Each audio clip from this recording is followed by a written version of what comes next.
khổ quá nha. Bó lên, chỉ lên em thôi.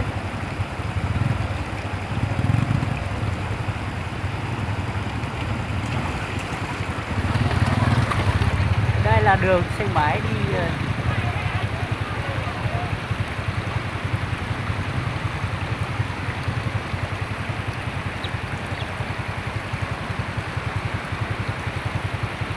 Đây là đuột ở suối Bao, suối Sập Bay Yên nhá.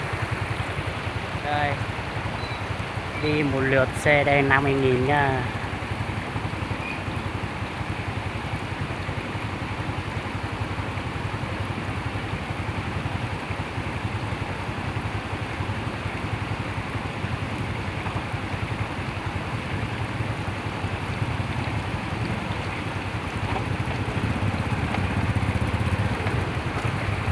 Ờ, 50.000 một lượt đây. Đang rất là nóng đây.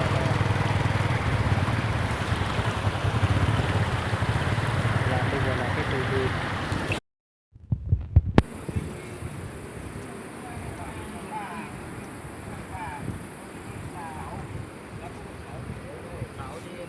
Bây giờ là phải quay ngược lại, quay ngược lại chỗ ngã ba ấy. Ngã ba là Bản Yên. Nhưng mà lúc nãy nghe họ nói con đi bên kia không đi được mà.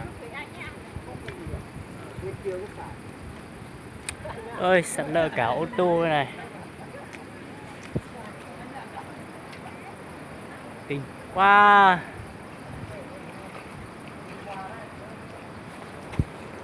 Ôi dồi. Đây ô tô đây.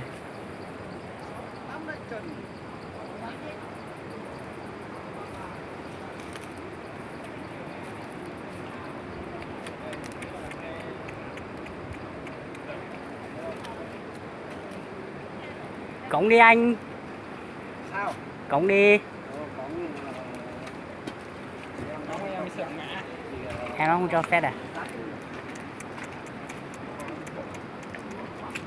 Ôi. Ơi, nhiều ô tô đây.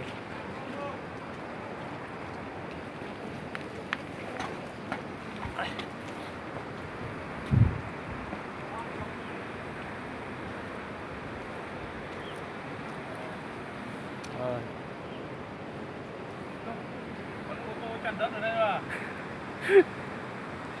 Khổ quá. Độ ở trên kia đi được không chú? Không đi được. Đi được à? Đâu nào? Ở trên này. Đi thẳng lại mà trên đấy. Đi xe đến đây mà. Rồi thì đi bộ về thôi. Ui, đi qua. Này sập được lâu chưa nhỉ? Sắp tối qua. Được qua á?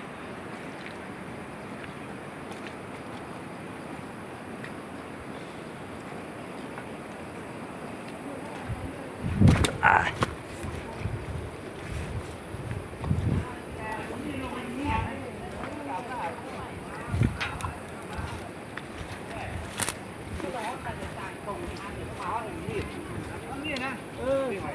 Cái này này tay này. Ba ini à?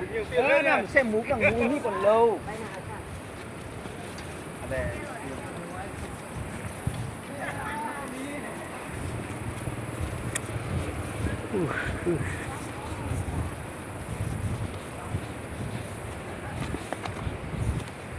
Kinh quá thì không có đủ tiền về đến nhà luôn đi.